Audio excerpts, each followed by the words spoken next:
Hikigaya is a delinquent loser who has no friends and hates his miserable high school life. He's a cynical loner who thinks anyone who claims to enjoy their youth is just faking it. As punishment for his rotten attitude, his teacher forces him into the volunteer service club with the beautiful but aloof Yukino Shita. Now, this pathetic outcast has to use his jaded perspective to solve other people's problems. In the world of high school and fleeting youth, the main character Hikigaya holds a strong belief. He thinks people who love their youth are deceiving themselves and everyone around them. He feels they are all caught in a trap. He believes they twist every idea and accepted rule to fit their own wants. They believe that secret sins and even failures are just part of being young. Hikigaya thinks this is an unfair idea and a total double standard. He ends his thoughts by saying all the fools who are happy about their youth should just drop dead. His philosophy is like a sour lemon, very strong and very bitter. At Chiba Municipal Subu High School, a long-haired teacher named Shizuka Haratsuka tells Hikigaya that he is the one who needs to drop dead. She asks him about an essay she gave him. He says it was about looking back on their high school days. She asks him how that led to such a smart and negative essay. She tells him he has eyes like a dead fish. He jokes about her age, which makes her mad, and she punches him. She says, "Don't ever talk about a woman's age." He agrees to rewrite the essay. She takes him to a room where a girl named Yukino Shita is already sitting. Yukino reminds Shizuka to knock before coming inside. Hikigaya knows Yukino from class 2J. It's a class with 90% girls who get high scores. The most well-known person in that class is Yukino. Everyone in the school knows her. Shizuka tells him to join Yukino's club as a punishment for his smart essay. Shizuka is sure Yukino can see Hikigaya's spirit is as rotten as his eyes. She thinks he is a perpetually lonely and pathetic person. Shizuka asks Yukino to fix his solitary nature. Yukino says no. She says his eyes are scary. Shizuka tells Yukino not to worry because he wouldn't do anything that's a crime. Shizuka leaves Hikigaya with her as Yukino has accepted her request. A sad memory comes back to him. They never even spoke after that. They didn't stay friends. He believes that romantic comedies don't happen in his life. He thinks he's too smart to get caught in a rom-com trap. His brain is like a highly trained detective looking for clues. He decides to be rude to Yukino instead of being nice. He asks her about the club and guesses wrong. It isn't a literary club. She asks him when the last time he spoke to a girl was. It was 2 years ago. She tells him about her club called the Service Club and welcomes him. She decides to fix his problem, but he says he has no problem. He tells her he was 3rd in his grade on a Japanese ability test. He also says he's good looking. He ignores the fact that he has no friends or a girlfriend. He calls her a weirdo. Yukino thinks his loneliness comes from his stupid pride and negative thoughts. He thinks her opinions are silly, but he also feels she's right.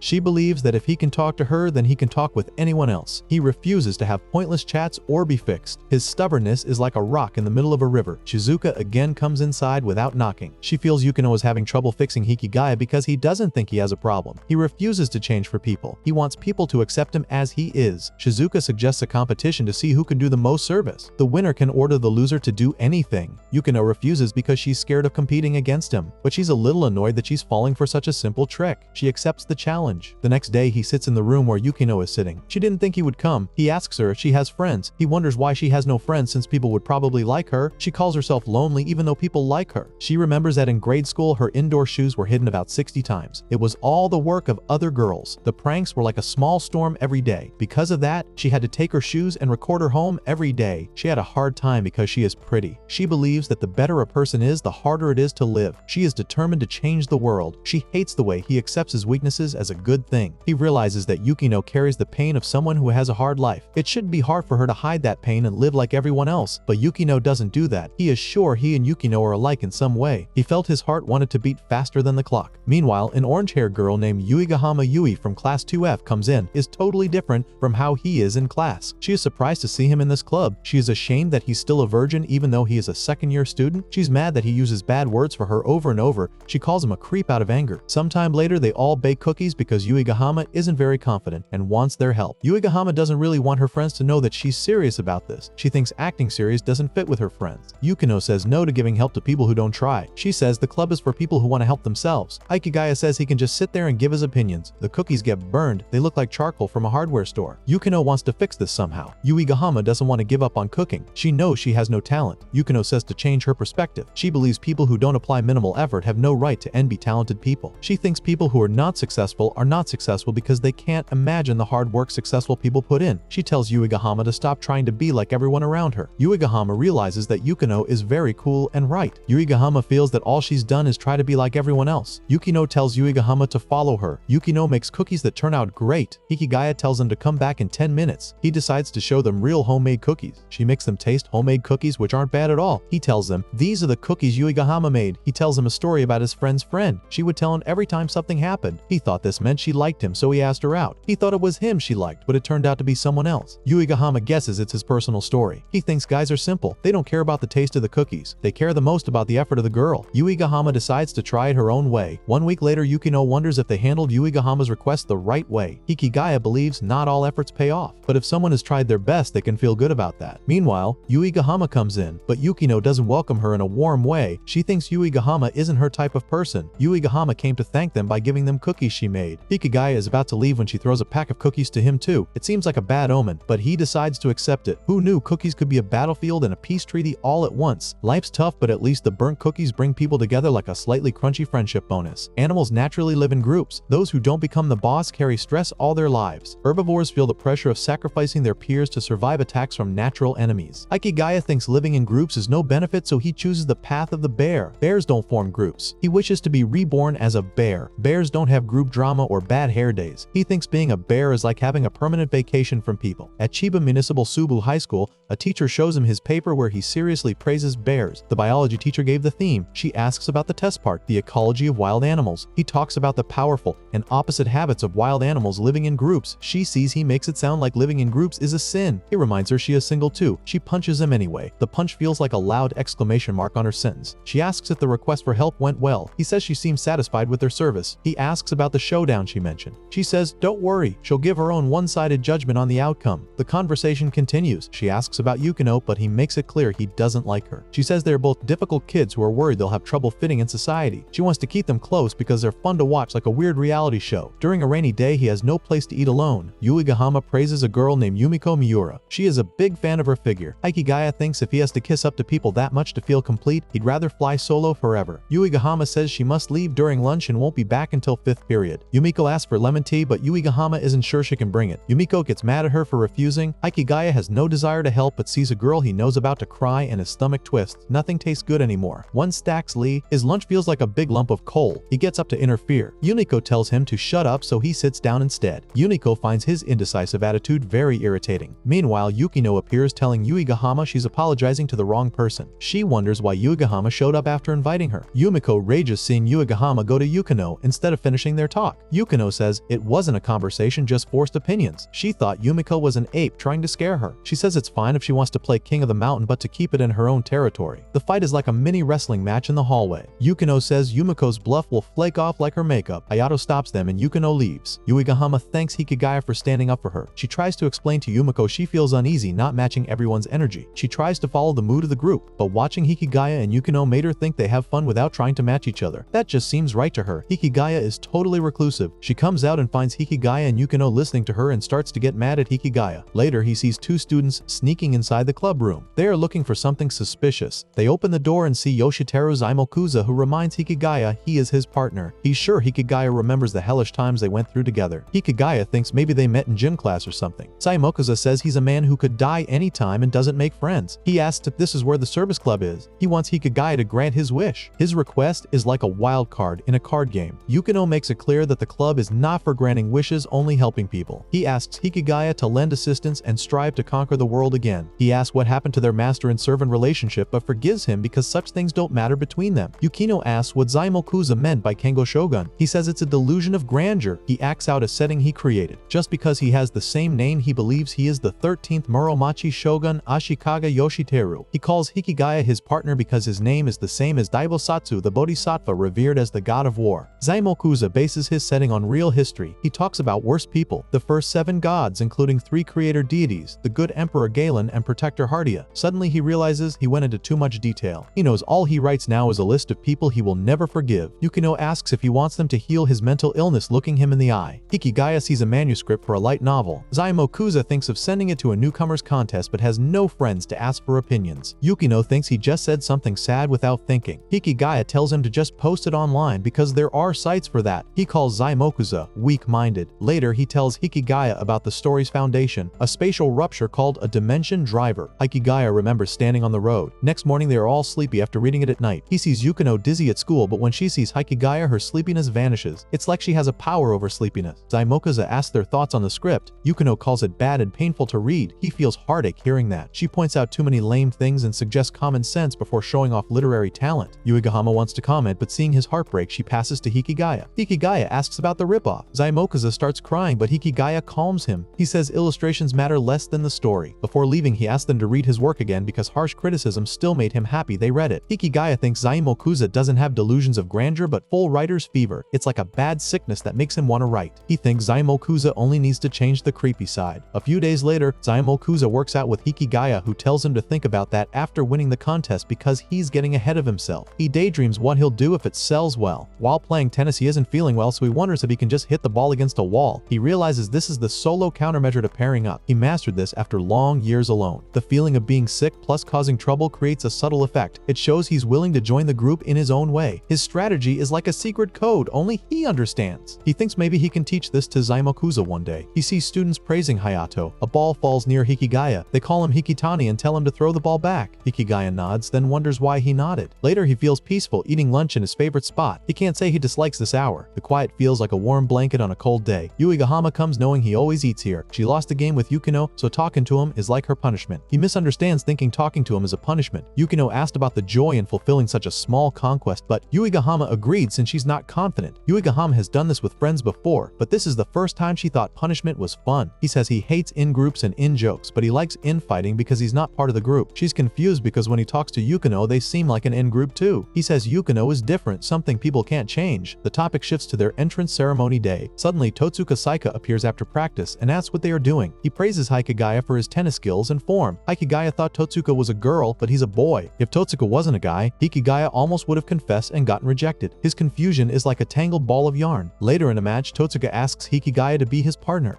Hikigaya finds him cute. After training, Totsuka says the tennis club is bad. After the third year's leave, it'll be even worse. He asks if Hikigaya would join. He asks Yukino, but she refuses. He thinks to quit service club, then pretends to join the tennis club and fade out. She says no group will accept him. They might just unite by seeing him as a common enemy. She talks about herself overseas and how girls wanted to get rid of her, but none could be better. He asks if they can do something for Totsuka. She thinks they should run until they drop, then swing, then practice till death. Yuigahama brings Totsuka for help. She says she's service club, but Yukino says no. Yuigahama joins the club by writing an application. Totsuka wants help to get stronger. Hikigaya is surprised she was serious. Days go by. The tennis challenge enters its second phase. Yukino goes inside looking tired because Totsuka isn't improving. Meanwhile, Yumiko and her group arrive. They want to play, but only Totsuka has court permission. Hayato is the ace of the soccer club and good looking too. Hikigaya thinks Hayato must be popular with ladies. He wonders if someone like him wants the court from someone with nothing. Zaimokuza appears. Yuigahama says their depressive servility doubles. Hayato wants to play Hikigaya. The winner gets the court during breaks. Hikigaya agrees. Yuigahama decides to play because she's in service club. She feels helpful like a superhero in a cheap costume. Hikigaya tells her not to because Yumiko glares at her with daggers. Yumiko asks if she's playing against her. The match starts. Yumiko is strong. She was chosen for the prefectural tournament in middle school. Yuigahama twists her leg. Hikigaya tells her to stand. He'll handle the rest. He says when he is serious, groveling and bootlicking are no problem. Yumiko mocks him for being left alone. He stops her. He corrects her and says he has no deep friendships to fight for. He feels like a lone wolf without a pack. Hikigaya thinks self-deprecating jokes freak people out if there is no familiarity. When sucking up, he must lose his pride first. He decides to show them what happens when he gets serious. Suddenly, Yukino appears in a strange outfit. Yuigahama asked her to wear it. Yukino plans to crush the cheap pride of Yumiko to dust. The match between the beautiful ladies starts. Everyone watches. Yukino lacks stamina confidence. She plays well but gets tired. Her movements are like a beautiful but weak dance. Yumiko sees Yukino come out of nowhere, but now she is finished. Yukino thinks Hikigaya will finish the match. Hikigaya knows Yumiko is unaware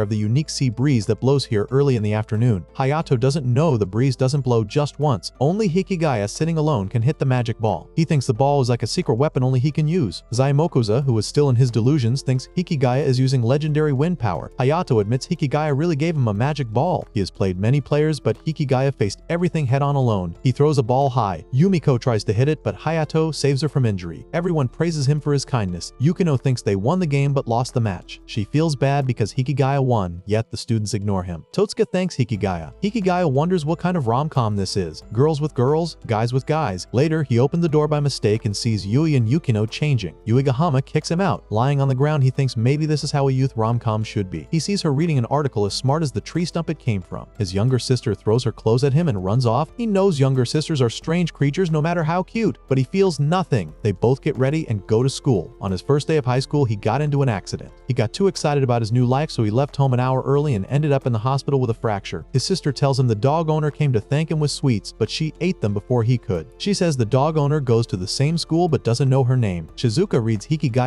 essay and thinks he has changed a bit. His motto is to stick to his guns, so nothing changed even after joining the service club. While smoking, she tells him to resubmit his application survey and that students will do workplace observation in groups of 3. He plans to watch his own home. Later, he goes to the club room. Yuigahama already went to find him, but people asked who Hikigaya is, making it hard for her. She asks for his phone number. He hands her his phone so she can type hers. She thinks his fingers are wasting away because he has no friends to text. Then she hears he texted a girl in middle school and drops her phone. He remembers exchanging numbers. He tells Yuigahama about the girl who was such a health nut that if he texted at 7 in the evening, she would answer the next morning saying she was asleep. Yukino says she just pretended to be asleep to ignore him and suggests he accept reality. He thinks he could make a Wikipedia by now since his messages look like spam. Yukino tells him to stop sending vulgar messages if he doesn't want to end up in court. He asks for proof, but she says his swords are proof enough. She knows criminals say lines to find proof. Yuigahama believes Hikigaya isn't the culprit since he has no connection with her class. Then Hayato comes needing help. He shows a chainmail with weird messages. He tells Yukino he just wants to settle it peacefully. Hikigaya knows it's a special skill called the zone. The zone is for people living fulfilling lives. It helps put situations in order because they are kind, even to scorned people. It's like a good vibe from people with strong charm. Yukino promises to help him. She says it's bad to hurt people without showing who they are. She asks if anything unusual happened last week since the messages started then. Hikigaya remembers Shizuka's workplace observation. They learn there was a group of 4 friends, but one is left out, so he kicks someone out to avoid exclusion. They guess one of 3 is the culprit. Hayato doesn't want to believe that because the messages insult all 3. They ask about the 3 friends. Hayato says Tobe looks bad but is easygoing and the mood maker. Yamato is also a good guy. Ohoka is great with people and kind. Yukino listens carefully. Hikigaya decides to find faults in people, which is one of his many talents. He grits his teeth at Hayato, calling him Hikitani-kun. Later in class, Yuigahama tells Hikigaya he doesn't have to do much because girls know more about relationships. If she mentions someone they both dislike, they'll tell her everything. She tells her friends Tobeki Ohoka-kun and Yamato are acting weird. Yukino tells her that's a bad idea to say that about friends. Ebina bursts out saying she thinks all 3 like Hayato and step aside for their friend. Later, she apologizes for finding nothing. Hikigaya decides to observe closely. He believes he can handle 70% of communication without talking. While watching, Totsuka comes and picks his group. Hikigaya wonders if they can be called friends since friends gossip and call each other by first names. He calls Totsuka by first name Saika and Totsuka calls him Hachiman 3 times. Hayato asks if he found anything. Soon he sees Hayato's 3 friends and thinks the mystery solved. Later in service club, he tells them the group is Hayama's. Everything is for Hayama's sake. When it's just the 3, they don't get along. Hayato is their friend, others are friends' friends. Yukino says even if true, it shows motive. Without naming culprit, problem stays. He offers to help Hayato make the 3 friends without fighting or searching culprit. Later in class, Hayato thanks Hikigaya for settling peacefully. Truth is, he did nothing, just thought to drag Hayato to loneliness. The 3 seemed ready to fight because they all wanted to be with Hayato, so he took Hayato out of picture. Hayato asks if he wants to join the group. Totsuka comes saying he decided to join them from start. The 3 form a group as many students come to Hayato wanting to join. Hachiman Hikigaya arrives late to class. His teacher, Shizuka Hiratsuka, scolds him. He paradoxically defends himself. He asserts that lateness is not evil but in fact a form of justice. Hiratsuka responds by hitting him hard. The hit is like a lightning bolt on a clear day. It is at this moment that a long-haired girl named Saki Kawasaki also enters the room, showcasing flexible attendance management. Later at a cafe, Hachiman sees Yui Yuigahama, Yukono Yukonoshita, and Saika Totsuka playing a quiz to complete idioms. Hachiman joins them and Yuigahama's face shows a mix of surprise and slight annoyance. He is an uninvited guest. She is also surprised that Hachiman is already studying for entrance exams as he aims for a scholarship. His seriousness is like a heavy rock on the road. His little sister Komachi Hikigaya then arrives with her friend Taishi Kawasaki, Saki's younger brother. Komachi and Taishi sit with Hachiman and his friends. Everyone believes Saki is scary as she is not friendly to anyone. Taishi reveals that his sister has recently changed for the worse. She is coming home late and acting strangely. He asks for help in getting his old sister back. He tells Yukino that his sister was a very nice and serious student in middle school. Her past is like a faded photograph. Yukino concludes concludes that Saki changed after being put in Hachiman's class and her tongue slips. She calls him a germ. Taishi shares that his sister is coming home at 5 in the morning. Her schedule is like that of a nocturnal animal. Yukino decides to help Taishi. Later at the service club, she thinks that instead of forcing Saki to change, they should try to fix her problem from a different angle. Yukino proposes bringing out Saki's gentle side by having her interact with an animal. They bring a cat and Yukino assigns everyone a role. Yukino herself starts playing with the cat. Hachiman goes to join her, but she scolds him for leaving his position. Hachiman understands from her glare that she will kill him if he says another word. Meanwhile, Hachiman receives a call from Taishi, who informs him that Saki is allergic to cats. They keep a close watch on Saki. Shizuka asks her about her late night, suggesting that Saki should consider her parents' feelings. Saki retorts that she should worry about her own future since she is single. Hayato Hayama tries to talk to Saki but feels rejected. Hachiman receives another call from Komachi, who says that Taishi told her Saki received a call from a place named Angel. They search for businesses with Angel in the name in the city of Chiba that are open until morning. Their search is like looking for a needle in a haystack. They only find 2. They go to the maid cafe Angel and bring along Zaimokuza Yoshiteru to learn more about maid cafes. They enter and find Yuigahama and Yukino already dressed in maid outfits. They look very cute. They look like characters from a movie. They find out that Saki is not there, so they go to the second location, the top floor of the Hotel Royal Ochre. Hachiman leaves Zaimokuza and Totsuka behind because they do not have formal attire. Yukino and Yuigahama look beautiful. They find Saki working at the bar. She looks like a princess in disguise. They sit down and Hachiman tells her that her brother is worried about her late nights. Yukino believes that Saki is headed for a bad end. Since people their age are not allowed to work, she suspects that Saki is lying about her age. Saki clarifies that she is not working for money, for fun. She asks if they can give her the money to pay off her parents' debt. Saki mentions Yukino's family, which angers Yuigahama. Yuigahama tells her that Yukino's family has nothing to do with this, and Saki replies that her family has nothing to do with their business either. They decide to go back home. Before leaving, Hachiman asks Saki to meet him at 5:30 at the WCD's down the street. They talk until morning. Hachiman realizes that Taishi attending Cran School in April means the Kawasaki family already found a solution for his tuition. Since a lot of students start thinking about college in their second year, they consider summer courses. Saki plans to go to college and does not want to burden her parents or her brother with the expenses. Komachi thanks her brother for always coming after her when she ran away from home. She tells Saki that just as Saki does not want to be a burden on her family, Taishi also does not want to be a burden to her. The conversation is like a gentle rain washing away the sadness. Hachiman then tells Saki about scholarships. After they leave, Yukino wonders if this is what it means to be siblings. Returning home, Yukino tells Hachiman that Yuigahama is the owner of the dog he saved on the day of their entrance ceremony. Later, after an observation course, Yuigahama waits for Hachiman. He tells her that saving her dog was just a fluke. He says that even without that accident, he would have probably been alone anyway, and that she should not feel bad about it. Hachiman thinks that Yuigahama will always be nice to everyone. Yuigahama has tears in her eyes and leaves. Hachiman states that he hates nice girls. A simple hello from them stays on his mind. If they text him back, his heart races. The day one of them calls him, he knows he will look at his call history and grin like an idiot. His call history is like a secret treasure map to his heart. He always ends up forgetting that people who are nice to him are nice to everyone. If the truth is cruel, then lies must be kind. For this reason, he believes kindness is a lie. He has given up on expecting it and mistaking it and even hoping for it. He is a veteran at this. Someone who has worked hard at being alone does not fall for the same trick twice. A week has passed since the cafe conversation. Yuigahama remembers the words of Hachiman Hikigaya, and she wonders why things turned out this way. It feels like a video game where they make a bad choice and cannot go back to their last save point. At Chiba Municipal Suba High School, she sees Hikigaya in the hallway. She makes no move to greet him and he is fine with it. He believes resetting their relationship was the right choice to make a clean break. Now they just have to reset and go back to their respective lives. He thinks lives cannot be reset like a computer, but relationships certainly can. He has experience with this. He made a life-size delete button by not contacting any of his classmates from middle school, a choice he never regretted. He is a pro at this, a true veteran of social isolation. It is a lonely but peaceful existence. Later, Yukino Shita asks him if something had happened between him and Yuigahama. She is a very sharp observer. He thinks maybe they simply had a difference of opinions on how to handle the world. In the meantime, their teacher, Shizuka Hiratsuka, comes into the clubroom again without bothering to knock on the door. What is it with teachers in personal space? She says to Hikigaya that she wants to make this club a battle royale. A battle royale for club members sounds intense. She allows him to recruit new members if he needs to. She believes Yuigahama has no more will to attend the club, so she thinks it is time for Yuigahama to leave. He raises his hand to speak a rare occurrence. He says that he has neither the will nor the drive to be there himself. He asked Shizuka if he can also leave the club and get back to his quiet life. Shizuka is grateful to Yuigahama because of her. She now knows that a club is more active when it has more members. She wants both of them to increase their member count. He secretly does not think Yuigahama will ever come back. Yukino then tells him about Yuigahama's birthday on June 18th. She informs him that her email address has 0618 in it, although she is not completely sure about the number part. She says she wants to do something special for her birthday. She asks him if he would accompany her to get a gift. He feels trapped, a bug caught in a spider's spider's web. They go to buy a present for Yui's birthday on a day off. Komachi, who is a master of manipulation, decides on a shopping area according to Yui's taste and decides they must visit every single shop. Suddenly, she disappears from their sight. She calls Hikigaya and tells him that she will take 5 hours for herself to do her own shopping. She tells him she will just go home by herself. He is a little shocked by Komachi's actions. It is a classic Komachi maneuver. Yukino and Hikigaya decide to shop together. He feels very uncomfortable. He is looked at with a very wary eye in this bustling shopping area. He feels like a stray dog in a pack of pedigrees. He decides to leave, but she stops him. She asks him to help her buy something. She permits him to treat her as his girlfriend only for today, a one-day rental. While he has no interest in being her boyfriend, he believes relationships are a social construct designed to cause maximum pain. However, she is okay with it as long as there is no one around who knows them. Yuigahama is sitting with her dog. She thinks she has to settle things and get some clarity. Suddenly, she is shocked when her dog runs away from her. On the other hand, Yukino and Hikigaya sit on a bench feeling tired. Yukino has been judging every piece of clothing with a very serious stare and a critical eye. They go into a small shop in front of them. She wears a dress and asks him if it will work for Yuigahama. Meanwhile, the older sister of Yukino, Haruno, runs into them, a master of running into people. She starts teasing him immediately. He quickly clears up the misunderstanding that he is not her boyfriend. She says Hikigaya should grab some drinks with her if he ever becomes the boyfriend of her sister. He thinks her sister is something else. She is friendly, always smiling, and very conversational, a complete opposite of Yukino. A dog suddenly jumps on Yukino from out of nowhere, but Hikigaya quickly and instinctively catches it. He saves the day again. In the meanwhile, Yuigahama comes there running out of breath. She is surprised to see them together on a day off and wonders why she did not notice them before. She has a weird misunderstanding about their relationship. Yukino asks her to come to the club on Monday because she wants to talk to her about them and clear up the mess. On Monday, Yuigahama comes to the service club. Hikigaya gets the feeling that the three of them are not quite on the same page. He feels like they are all reading from different books. He tells Yuigahama that she is misunderstanding something and needs to listen. Both of them clearly state that they are not in a relationship. Yukino even adds a little jab. She believes he is not even the type of guy a girl would want to be in a relationship with. She tells Yuigahama the real reason she called her here is to celebrate her birthday. She gives Yuigahama the present she brought for her. He also brought a gift for her. He asks her to forget everything and not think that he helped her specifically to get gratitude out of her. He wants to make sure there is no debt. He makes it clear there is no need for her to feel indebted specifically to him. He says he wants to return her kindness, so he brought her a gift. He hates social contracts. She asks him why he thinks of their relationship as just pity or being nice because she never thought of it that way. Yukino tells Yuigahama that Hikigaya has no recollection of helping her and she has no recollection of showing him pity. This means they were mistaken from the start and their whole misunderstanding was a big mistake. She thinks Hikigaya's idea of ending it all is correct. If neither of them is wrong, she does not think there is any need to fight in the first place. She goes to inform Shizuka that their member recruitment is now complete. Yuigahama opens Hikigaya's gift, which is a dog collar. She does not know what it is and she innocently wears it as a necklace around her neck. Her innocence is like a puppy wagging its tail at a stranger. She, after knowing it is a dog collar, immediately takes it off. She thanks him and goes to Shizuka to officially rejoin the club. Hikigaya receives a message from Shizuka which he immediately leaves on read. He continues playing his video game, a true master of digital procrastination. He thinks of a brilliant excuse he will give her later because a good lie is always better than a bad truth. Suddenly his phone beeps again and again. He receives multiple messages from Shizuka. She is sending more than one text like a true serial texter, a digital stalker. He finds her scary. He turns off his phone completely because her persistence is terrifying him. He thinks a person who can't take a hint is a truly scary person. Komachi is done with her summer homework. She asks him to come with her to Chiba as a reward for her hard work. He checks his wallet. He has only 400 yen, a meager sum, so he tells her to ask for something cheap. She wants to go on a trip. He reluctantly agrees to go with her to Chiba, but he asks her to change her clothes first. She agrees and quickly changes. After changing her clothes, she is very excited to go with him, a true master of enthusiasm. At Kaihimakuhari Station, they run into Shizuka. Of course, she asks him the reason for not answering his phone. After trying several methods to contact him, she finally got in touch with Komachi, so she was relieved. He finds out she is also going with them to Chiba. In the meanwhile, Yukino and Yuigahama also come there along with Totsuka. They all get in a car, a minivan perhaps, and reach Kugan Chibamura. He remembers Chiba Village is where they went for their outdoor class in middle school. In the meanwhile, another car stops, and Hayato along with other students comes out. Shizuka informs them all that they are going to do some volunteer work. This will double as a training camp for the service club, a true 2-for-1 special. They are going to work as support staff for a camp school for grade students. Shizuka instructs Hikigaya and his team to work with Hayato and his friends instead of being hostile or ignoring each other. A great lesson for everyone. She assigns them with their first job of helping with the orienteering. They talk about the grade school kids who seem like little children to them. Some of the grade school kids get scared of a rat snake. Hayato, a master of social graces, goes to them and helps them get rid of the snake with effortless charm. Hikigaya sees a lonely grade student nearby. Just like stand users are drawn to one another, a joke for the anime fans. Lonely people have a knack for finding other lonely people. A truth that rings in his ears. Hayato, a true master of communication, starts talking to the grade school kids and putting them at ease. Komachi is upset as she thinks her brother Hikigaya has no chance of winning against a hot guy like Hayato. She is not wrong. A lonely grade school girl named Rumi Tsurumi is asked by Hayato to join them so naturally. Hikigaya sees that Hayato even asked for her name as if it were nothing. He has the social skills of a professional diplomat. Yukino and Hikigaya realize that grade school and high school students are all just humans and the same in this matter. Later on, they all have a barbecue. Shizuka did the barbecue in her college circles. She remembers the couples would all hang around flirting while she lit the fire, which made her sick. She still carries that bitterness with her. She divides the roles between the boys and girls. Later on, they are all cooking outdoors for the 6th graders. The smell of charcoal and grilling meat fills the air. They discuss homemade curry. Later on, they all go around to help the grade students. Hayato goes to Rumi and asks her if she likes curry. However, she does not care about curry and goes from there. Hikigaya knows if a lonely person answers favorably, people will think they are full of themselves. If they answer curtly, people will think, who do they think they are? A strategic retreat is a lonely person's only hope. Rumi stands near Hikigaya and Yukino. Rumi calls everyone an idiot. He appreciates her for realizing this timely. He believes himself to be an exception because he can stay alone even in a crowd of most people. Rumi asks the name of Yukino, who instructs her to say her own name before asking someone else's name. A lesson in proper manners. Anyway, they both tell her their names. In the meantime, Uegahama also comes there. She finds Rumi differ from other people somehow. Rumi thinks they are all just children, so she figured she would just as well be alone. She is planning to make friends once she starts middle school. Yukino tells her that it is going to be the repeat of the same thing because there will be same students in the middle school. Rumi realizes she has really been acting stupid. She gets sad and worried to think if she is going to end up like this in middle school too. Later during lunch, they talk about Rumi, who is sort of isolated. Hikigaya does not find being isolated to be a problem, but the problem here is that she has been driven to isolation by malice. She says to Yukino to help that girl and find a solution. She agrees to help Rumi if she wants. Uegahama reminds Yukino what Rumi told her, that she cannot allow herself to be the only one getting help. Uegahama thinks the others also feel the same. They could not talk to her even if they want to be friends with her. Yumiko thinks Rumi should hang out with other kids and become their friends. Hina thinks Rumi just has to live for a hobby. When a person is absorbed in a hobby, they start going to events and making new acquaintances. She tells them all that she made friends through yaoi. Yumiko drags Hina with her so that she cannot suggest anything else foolish. Yumiko and Yukino get into a discussion regarding Rumi. Later at night, Hikigaya cannot sleep, so he goes outside to get some fresh air. He sees Yukino standing outside watching the stars. The sky is clear and full of constellations, a beautiful sight. Yukino spent about 30 minutes arguing with Yumiko until she cried. Things got incredibly awkward, so she left. He realizes that even the unflappable Yukino is weak against tears. Yukino is motivated to help Rumi. She believes Uegahama must have had a similar experience in her past, and Hayato is also concerned about her. He asks her if there is something between her and Hayato. He finds out that they both went to the same grade school and their parents know each other. After conversing for a while, she goes to have a peaceful sleep. She is a fascinating mix of strength and vulnerability. Totsuka wakes Hikigaya, who is shocked. Hikigaya can feel like a morning after scene has occurred, but then remembers a training camp. Hikigaya gets up and gets ready for the day. Totsuka asks for an email address. Hikigaya starts crying because a phone has only ever been used as an alarm clock with built-in time killers, and now it is finally going to have Totsuka's email address. It feels like a moment of true digital friendship. The thought of Totsuka mailing Hikigaya is just too much to digest. He feels like a moment of great digital change. Later, Shizuka informs the students about a test of courage and a campfire for tonight. Everyone is excited for the campfire because it includes the Bentora dance, a classic camp activity. Hikigaya remembers when in grade school the person was the only one doing an Air Oklahoma mixer at camp. The shame of a lonely dancer. Later, Hikigaya is stacking logs alone for the fire. It feels like a very intense game of Jenga, a true test of patience. Later, Hikigaya sees Komachi and Uegahama in their swimsuits. Komachi shows her swimsuit to a brother and drags Yui to show the swimsuit too. Hikigaya's eyes are naturally drawn in that direction. Hikigaya wonders if this is a universal law of gravitation. Hikigaya rinses the eyes. A funny little act. Meanwhile, Hikigaya sees Shizuka and Yukino there, along with other girls too. Yukino sees other figures, but it does not bother her at all. If outward characteristics determine a person's worth, it should all be relative. Hikigaya believes the overall balance should be considered, not just one part. A moment later, the group starts throwing water on each other. Rumi is sitting alone with Hikigaya. Yui comes to her and asks her to join them. They talk about being friends with the same grade school students. Yui believes being friends with everyone can be tiring, so a person should stick to their less friends. A very wise person. Rumi tells him about a mom who gave a camera to click as many photos of friends as possible. Hikigaya realizes that Rumi has given up completely. It is said that if someone changes, the world changes with them, but it is not true. A common misconception. When people evaluate others, it is through prejudice and existing impressions. People who are alone are pressured to stay alone. Hikigaya helps Rumi enjoys the test of courage, a moment for a real adventure. Later on, everyone wears cheap costumes because Shizuka said they are supposed to be monsters for the test of courage. Hayato talks about Rumi. They discuss if she talks to other students individually. Hikigaya thinks they should just destroy all human relationships if someone has problems with them, because then the problem is gone. A very logical but slightly dramatic solution. If everyone is alone, then there won't be any fights or arguments. A simple and elegant utopia, a peaceful world for loners. Late at night, they start scaring the grade school kids one by one. While carrying the torches, they see Hayato and a group of friends. Hayato says half of them to go and half to stay with them. They decide to let Rumi stay there. They decide to destroy the relationships surrounding Rumi. Hikigaya told them that when humans feel truly scared, they cannot think about anyone else. They will try to save themselves even if it means sacrificing someone else. Once they expose that ugly tendency, they cannot be friends again. So, they decided to break up their little group that way. A very brutal but effective method. Thinking that it is bad to run away is a belief only for strong people. People around them blame someone else plenty of times. Saying a person can change themselves is just admitting defeat in order to adapt to this cold, cruel world so that a person can be its slave. Hayato is sure they will band together to solve it themselves because they are good kids, but it did not happen like that. The kids start blaming each other, a true survival of the meanest. They give them 30 seconds to decide 2 more to stay there. Rumi flashes the light in the eyes of Hayato and save them all, a true hero. Shizuka thinks it was a dangerous bridge that was crossed. One misstep and there could have been a big problem. However, a person thinks the solution was well done. However, the person says the person is low for coming up with a method like this. But maybe it is because Hikigaya is so low that Hikigaya can get close to people who have hit bottom, which is a priceless gift, a useful superpower for a person with a cynical nature. After the bonfire ends, Yukino goes to Hikigaya. She believes regardless of the terrible means, Hikigaya is the one who set the stage. Getting rid of the clique that was ganging up on her will make her life much easier. They do the celebration by igniting the sparkles. Hayato gets reminded of the time when something similar happened, but a person did nothing. The next day, they were about to return back from the camp. In the meantime, the sister of Yukino, Haruno, comes there to pick her up, who was worried for her. They both sit in the car and leave. Uegahama asks Hikigaya if a car was recognized, but Hikigaya clears her that Hikigaya cannot be bothered to remember every car Hikigaya sees because all fancy black cars look the same to Hikigaya. Hikigaya said something that was not even being thought. However, the truth is, a car was recognized the moment Hikigaya saw it. Hikigaya did not see Yukino again for the rest of summer break. It was a strange end to a series of very strange events. Confused, Hikigaya is trying to translate a dog's thoughts. Just then, Uegahama comes to pick up her dog Sable. She left Sable there for a little while. Before leaving, she offers them a trip to the fireworks show as a thank you for watching her dog. Komachi refuses to go out because she has to study for her entrance exams. She suggests buying some small things as a token of appreciation. Komachi refuses to let a girl go to the fireworks show alone because it is a dangerous world. And David, she makes up many dumb reasons to send Hikigaya with Uegahama. It's a classic case of sisterly mischief. Later, Uegahama arrives a little late for the fireworks show wearing a yukata. They take the train to the venue.